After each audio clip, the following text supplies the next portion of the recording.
Look, I've got nothing against fish. Tetris Splash, though, rubbed me the wrong way. All it offered was standard old 1980s vanilla Tetris. And while there's a place for standard old 1980s vanilla Tetris, I've come to expect more.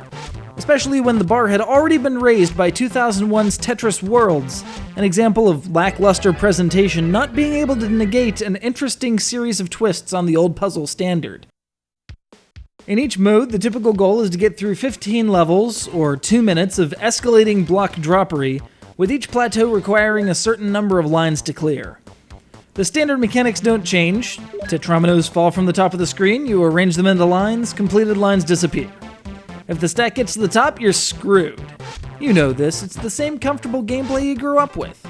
Worlds, though, twist some of these roles into new and interesting forms, starting with the Cascade mechanic. We're all familiar with the holes that can form in a well-made stack, and that can be a big pain to dig into and eliminate. Cascade alters the physics of Tetris just a hair such that any given block is only cohesive to itself.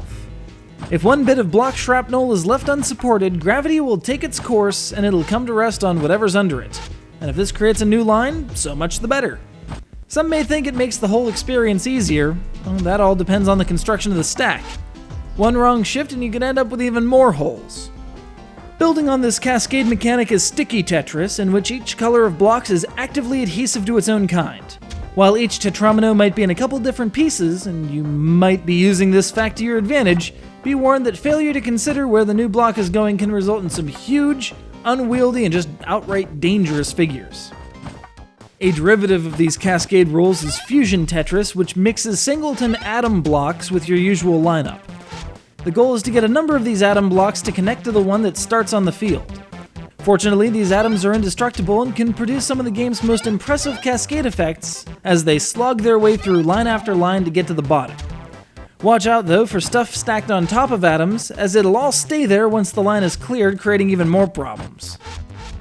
If you've always wanted to play like a risk-taking idiot, Hotline Tetris is for you. Sure, you could stay on the ground and play Tetris like a good little kid, but the danger is up top, and danger is cool. That kid with the sunglasses told me so.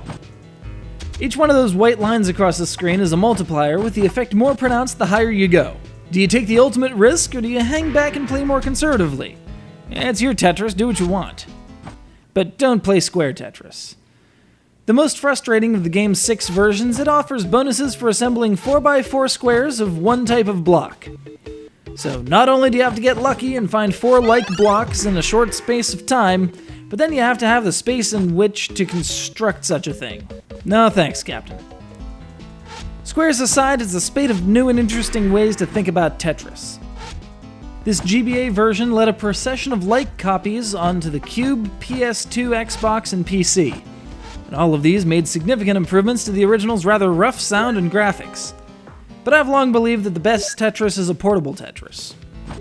Regardless of the form, you owe it to yourself to enjoy at least one flavor of Tetris Worlds.